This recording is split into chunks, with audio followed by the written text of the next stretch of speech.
इमाम हसन अस्करी अलैहिस्सलाम का दौर ऐसा था कि खलीफा वक्त नहीं चाहता था कि इमाम के गिर्द जो दायरा है लोगों का वो ज़्यादा हो, इसलिए वो इमाम हसन अस्करी अलैहिस्सलाम को ज़्यादा से ज़्यादा वो कैद में रखना चाहता था। और खलीफा वक्त ये भी नहीं चाहता था कि इमाम हसन अस्करी अलैहिस्सलाम लोगों को मेरे जुल्म व सितम की आगाही दिलाएं, क्योंकि इमाम हसन अस्करी अलैहिस्सलाम के जो सहाबा थे वो खलीफा वक्त के मुतालिक ज़्यादा से ज़्यादा लोगों को बताते थे कि ये बहुत बड़ा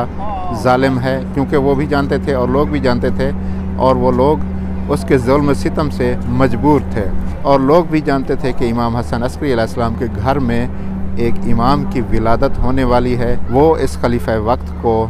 हमें उसके जुल्म सितम से निजात दिलाएंगे। इमाम हसन अस्करी अलैहिस्सलाम को अस्करी इसलिए कहा जाता है क्योंकि खलीफा वक्त जो था वो